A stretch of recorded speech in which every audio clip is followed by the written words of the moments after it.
নমস্কার। আজকের আলোচনাটা কিন্তু বেশ অন্যরকম। একটা পুরনো গল্প, কিন্তু শুনলে গায়ে কাঁটা দেয়। হ্যাঁ, একদম। গল্পটা আমাদের নিয়ে যায় সেই নদীর ধারের পুরনো শ্মশান ঘাটে। ঠিক। আর সময়টাও ভাবুন, রাত প্রায় 12টা, আকাশ মেঘলা, মাঝে মাঝে বিদ্যুৎ চমকাচ্ছে। উফ, পরিবেশটাই যেন তৈরি করা। আর এই রকম একটা সময়ই সেখানে এলেন গল্পের মূল চরিত্র। বিরাজানন্দ একজন তান্ত্রিক। গল্পের বর্ণনায় যেমন আছে, কালো ধুতি পরা, গলায় রুদ্রাক্ষের মালা। হ্যাঁ, আর তিনি যখন পৌঁছলেন তার সামনে একটা আগুন জ্বালানো হলো।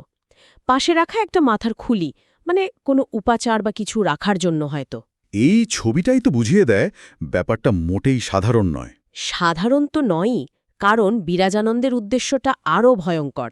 তিনি এসেছেন ভূত সিদ্ধি করতে। ভূত সিদ্ধি মানে কোনো অতৃপ্ত আত্মাকে বশ করার চেষ্টা, তাই তো? ঠিক তাই।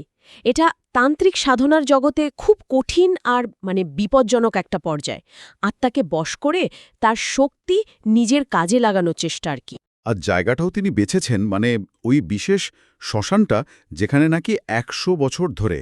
হ্যাঁ, এক ক্রুদ্ধ ব্রাহ্মণের আত্মা আটকে আছে বলে লোকমুখে শোনা যায়। এতটাই নাকি তার প্রভাব যে সাধারণ মানুষ তো বটেই, অন্য তান্ত্রিক বা সাধুরাও অমুখ হন না। বাপরে! তাহলে বিরাজানন্দ শুধু একটা অলৌকিক শক্তির খোঁজে যাননি, রীতিমতো একটা কিংবদন্তির মুখোমুখি হতে গেছেন। একদম। ঝুঁকিটা যে মারাত্মক সেটা শুরুতেই বোঝা যাচ্ছে। তাহলে চলুন, এই পটভূমি থেকে আমরা বরং গল্পের গভীরে যাই। দেখি কি হলো এরপর। বিরাজানন্দ তো আসনে বসলেন, আগুনে ঘি ঢাললেন। হ্যাঁ, আর ঘি পড়তেই আগুনটা দপ করে জ্বলে উঠল। তারপরে তিনি মন্ত্র পড়া শুরু করলেন। ওং কালিকায় নমো, ওম ভৈরবায় স্বাহা, এই ধরনের মন্ত্র।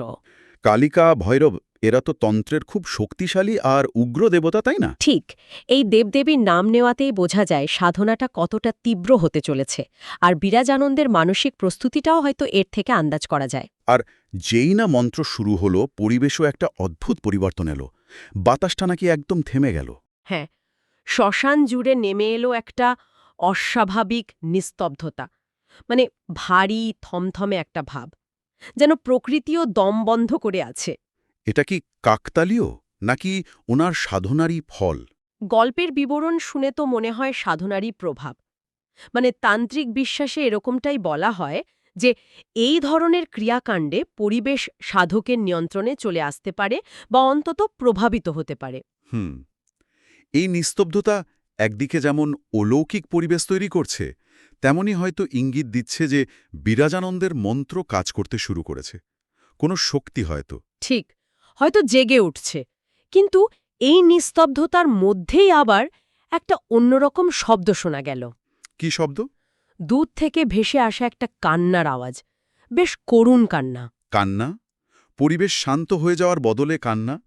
এটা তো কেমন অশুভ ইঙ্গিত মনে হচ্ছে। হ্যাঁ, অদ্ভুত তো বটেই। কার কান্না? সেই ব্রাহ্মণের আত্মার, নাকি অন্য কিছু?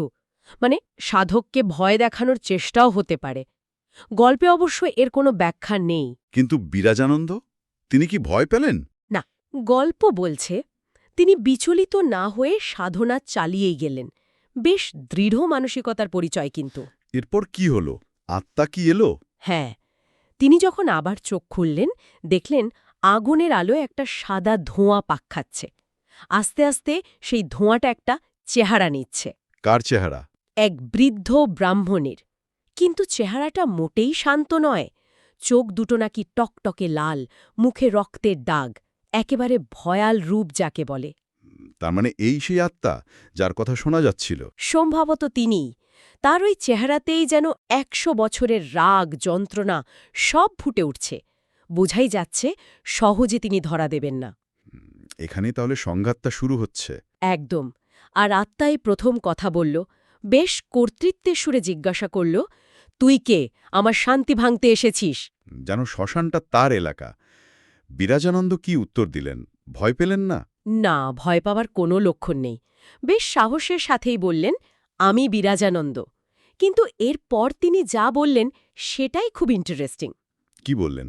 বললেন, আমি তোর আত্মাকে মুক্তি দিতে এসেছি, যদি তুই তোর গোপন ধনের সন্ধান দিস। ওহ, এখানে একটা কিন্তু আছে।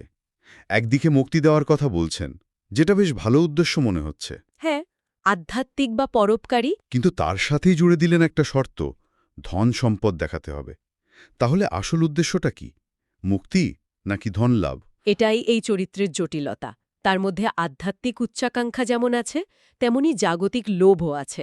হয়তো তিনি সত্যিই বিশ্বাস করেন যে তিনি মুক্তি দিতে পারবেন, কিন্তু সেই ক্ষমতার বিনিময়ে পার্থিব লাভও চাইছেন। মানে উদ্দেশ্যটা ঠিক বিশুদ্ধ নয়। না, মিশ্র। এটাই হয়তো মানুষের স্বভাব, কি বলেন? তন্ত্রের মতো পথে গিয়েও এই লোভগুলো পিছু ছাড়ে না। আত্মা কি বলল এই প্রস্তাবে? নিশ্চয়ই রেগে গিয়েছিল। রেগে তো গিয়েছিল। গল্পে আছে সে নাকি এমন ভয়ঙ্করভাবে হেসে উঠেছিল যে পুরো শ্মশান কেঁপে গিয়েছিল। সে হাসিটা ছিল উপহাসের, আবার ক্রোধেরও। উপহাস আর ক্রোধ দুটোই। হ্যাঁ, মানে বিরাজানন্দের স্পর্ধা দেখে উপহাস, আবার নিজের বন্দিদশার যন্ত্রণা থেকে ক্রোধ। তার উত্তরটাও ছিল তেমনই। বলল, ধন চাস, তবে জীবন দিতে হবে। সোজা সুজি হুমকি। সর্বনাশ। তার মানে ধন পেতে হলে জীবন বাজি রাখতে হবে। ঠিক তাই। এরপর পরিস্থিতি দ্রুত পাল্টাতে শুরু করল। হঠাৎ ঝড় উঠল, প্রচণ্ড বাতাস বইতে শুরু করল। ঝড়?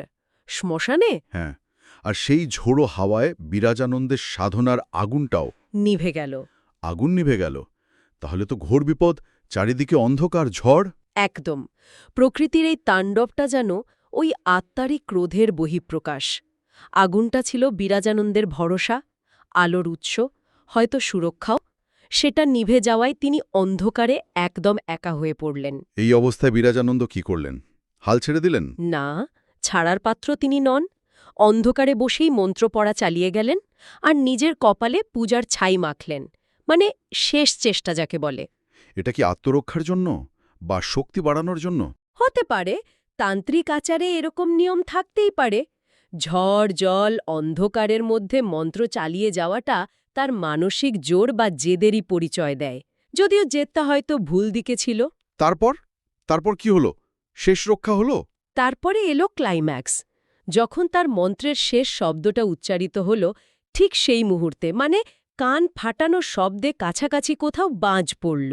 বাজ পড়ল? হ্যাঁ, আর ঠিক একই সঙ্গে শোনা গেল ভূতের গলায় এক তীব্র মর্মান্তিক চিৎকার। সেই চিৎকারে নাকি পুরো শ্মশান কেঁপে উঠেছিল। বাজ পড়ার ভূতের চিৎকার একসাথে, এর মানে কি? এটাই তো রহস্য। বাজটা কি নিছক প্রাকৃতিক ঘটনা, নাকি আত্মার শক্তির প্রকাশ, নাকি বিরাজানন্দের মন্ত্রের ফল? আর আত্মার চিৎকারটাই বা কিসের? পরাজয়ের, মুক্তির, নাকি যন্ত্রণার? গল্প কিন্তু এখানে থেমে যায়। ঠিক, একটা চরম সংঘাতের ইঙ্গিত দিয়ে শেষ। আর এইখানেই তো আসল রহস্যটা ঘনীভূত হয়। কারণ পরের দিন সকালে হ্যাঁ, পরের দিন সকালে গ্রামের লোক যখন সেখানে গেল, দেখল বিরাজানন্দ মৃত অবস্থায় পড়ে আছেন। তাহলে সাধনার শেষটা ভালো হলো না, মৃত্যু। কিন্তু কিভাবে মৃত্যু হল সেটা স্পষ্ট নয়। বজ্রাঘাতে, নাকি আত্মার আক্রমণে, নাকি সাধনার ধকল সইতে না পেরে? গ্রামের লোক শুধু তার নিথর দেহটাই দেখতে পেল। আচ্ছা, কিন্তু গল্পে তার মৃতদেহের বর্ণনায় যেন কিছু অস্বাভাবিকতার কথা ছিল। হ্যাঁ, দুটো অদ্ভুত জিনিস। এক, তার চোখ দুটো খোলা ছিল, আর দুই, তার মুখে লেগেছিল একটা হালকা রহস্যময় হাসি। হাসি? এই রকম ভয়ঙ্কর মৃত্যুর পরেও মুখে হাসি, এ কেমন কথা? এটাই তো সবচেয়ে বড় প্রশ্ন। এই হাসির মানে কি? এটা কি জয়ের হাসি? তিনি কি শেষ মুহূর্তে সফল হয়েছিলেন আত্মাকে বশ করতে, বা মুক্তি দিতে পেরেছিলেন? কিন্তু তাহলে তিনি নিজে মারা গেলেন কেন? সেটাই তো। অথবা হাসিটা কি পরাজয়ের, মানে মৃত্যুর মুখোমুখি হয়ে হয়তো তিনি বুঝেছিলেন তার চেষ্টাটা বৃথা ছিল, তারই একটা বিদ্রুপাত্মক প্রকাশ? এটাও হতে পারে। আচ্ছা, এমনও তো হতে পারে আত্মাটাই তাকে মেরে মুখে হাসিটা এঁকে দিয়ে গেছে, মানে শেষ উপহাস হিসেবে। এটাও একটা সম্ভাবনা। অনেকগুলো দিকে খোলা থাকছে। শুধু হাসি নয়, আরও একটা জিনিস নাকি পাওয়া গিয়েছিল। হ্যাঁ, তার দেহের পাশে পড়েছিল একটা মাত্র পুরনো সোনার মুদ্রা। মাত্র একটা মুদ্রা? এত ঝুঁকি, এত সাধনা, শেষে জীবনটাও গেল, আর প্রাপ্তি শুধু এই একটা মুদ্রা? এই মুদ্রাটাও ওই হাসির মতোই রহস্যময়। এটা কি সেই গোপন ধনের অংশ, যার লোভে তিনি এসেছিলেন? যদি তাই হয়, তাহলে আত্মা কি পুরোটা না দিয়ে শুধু এইটুকু দিল, নাকি এটাই তার জীবনের দাম? ঠিক। তাহলে কি বিরাচানন্দকে আংশিকভাবে সফল বলা যায়? তিনি ধন চেয়েছিলেন, একটা মুদ্রা তো পেলেন, তিনি মুক্তি দিতে চেয়েছিলেন। আত্মার ওই শেষ চিৎকারটা কি মুক্তিরই ছিল, কিন্তু নিজে তো বাঁচলেন না। হ্যাঁ, এই সফলতা আর ব্যর্থতার হিসেবটা সত্যিই খুব জটিল। আর এই জটিলতাই তো গল্পটাকে এত আকর্ষণীয় করে তুলেছে। এটা আমাদের কোনো সহজ উত্তর দেয় না। বিরাজানন্দের শেষটাকে নানাভাবে দেখা যায়। যেমন? যেমন ধরুন, যদি হাসিটা তার কোনো গভীর উপলব্ধির প্রতীক হয়, মৃত্যুর মুহূর্তে হয়তো তিনি এমন কিছু বুঝেছেন যা জাগতিক লাভ ক্ষতির ঊর্ধ্বে, আর মুদ্রাটা সেই অভিজ্ঞতার একটা চিহ্ন মাত্র। অথবা যদি হাসিটা আত্মার বিদ্রূপ হয় আর মুদ্রাটা তার লোভের প্রতি করুণা, তাহলে তো তার সব চেষ্টাই ব্যর্থ। একদম। তিনি আত্মাটির দ্বারাই পরাজিত এবং উপহসিত হলেন। তার উচ্চাকাঙ্ক্ষাই তাকে ধ্বংস করল। দুটো ব্যাখ্যাই সম্ভব। গল্পটা এমনভাবেই বলা হয়েছে, তাই না? হ্যাঁ, উৎসের বর্ণনাটা এমনই যে পাঠক বা শ্রোতা নিজের মতো করে মানে খুঁজে নিতে পারে। বিরাজানন্দের যে দ্বৈত উদ্দেশ্য ছিল, মুক্তি আর ধন, সেটাই যেন তার শেষ পরিণতিতেও ছায়া ফেলেছে। কি পেলেন তিনি? মুক্তি, ধন, নাকি কিছুই না? উত্তরটা নেই। আর এই অমীমাংসিত ব্যাপারটাই হয়তো গল্পটাকে শুধু ভূতের গল্পের থেকে বেশি কিছু করে তুলেছে। নিঃসন্দেহে এটা শুধু ভূত বা তান্ত্রিকের গল্প নয়, এটা মানুষের ভেতরের কিছু চিরকালীন দ্বন্দ্বের গল্প। উচ্চাকাঙ্ক্ষা আর বাস্তবতার সীমা, বিশ্বাস আর লোভ, সাহস আর হটকারিতা, এই সব কিছুর। বিরাজানন্দের মুখের হাসি আর ওই একটা মুদ্রা যেন এই দ্বন্দ্বগুলোরই প্রতীক। ঠিক। তিনি কি মৃত্যুর বিনিময়েও একরকম জয় পেলেন, নাকি সবটাই ব্যর্থ হল? আচ্ছা, হাসিটা যদি তার নিজের উপলব্ধিই হয়, মৃত্যুর ঠিক আগে হয়তো তিনি এমন কিছু দেখলেন বা বুঝলেন যা তাকে ওই ভয়ঙ্কর পরিণতির মুখেও হাসতে সাহায্য করল। হতে পারে সেটা আত্মার মুক্তি হতে পারে, নিজের সাধনার কোনো চরম অর্থ হতে পারে, বা অন্য কোনো সত্য। আর মুদ্রাটা যেন সেই শেষ উপলব্ধির একটা পার্থিব প্রমাণ। এই ভাবনাগুলোই গল্পটাকে বারবার মনে করায়, প্রতিবারই যেন নতুন কিছু ভাবায়। ঠিক। বিরাজানন্দের শেষ মুহূর্তে ঠিক কি হয়েছিল সেটা আমরা জানব না, কিন্তু ওই রহস্যটাই আমাদের কল্পনাকে উস্কে দেয়। তাহলে গল্প যে আমাদের শুধু একটা টান টান উত্তেজনা বা ভয়ই দেয় না, বরং কিছু গভীর প্রশ্নও রেখে যায়। সিদ্ধি বা ক্ষমতার আকাঙ্ক্ষা মানুষকে কোথায় নিয়ে যেতে পারে, তার আসল দামটাই বাকি। একদম। আর এই প্রশ্নগুলোই থেকে যায় আলোচনার শেষে। বিরাজানন্দের হাসি আর ওই একা পড়ে থাকা মুদ্রা, এই দুটো জিনিস গল্পটাকে নিছক ভৌতিক কাহিনীর স্তর থেকে অন্য মাত্রায় নিয়ে যায়। তাহলে আজকের আলোচনা থেকে আমরা দেখলাম একটা আপাত সরল ভৌতিক আখ্যানও কিভাবে মানুষের মনের জটিল দিকগুলো, তার আকাঙ্ক্ষার বিপদ আর অজানার প্রতি তার টানকে তুলে ধরতে পারে। বিরাজানন্দের গল্পটা একই সাথে করুণ আবার রহস্যময়। আর এখানেই হয়তো এই উৎসের বা গল্পের সার্থকতা। এটা ভয় দেখায়, রোমাঞ্চিত করে, আবার ভাবতেও বাধ্য করে। বিরাজানন্দের গল্পটা হয়তো একটা সতর্ক বার্তাও, যে পথে তিনি গেছিলেন সে পথের শেষটা সবসময় সুখের হয় না। আলোচনা প্রায় শেষের দিকে, তবে একটা শেষ প্রশ্ন মনে আসছে।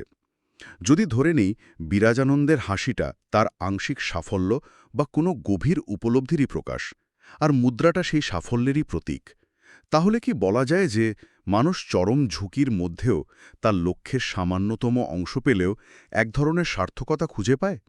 নাকি এটা আসলে চরম ব্যর্থতার সামনে দাঁড়িয়ে নিজেকে সান্ত্বনা দেওয়া? এই চিন্তাটা না হয় শ্রোতাদের জন্যই তোলা থাকলো। ঠিক, এটা নিয়ে ভাবার অনেক অবকাশ আছে।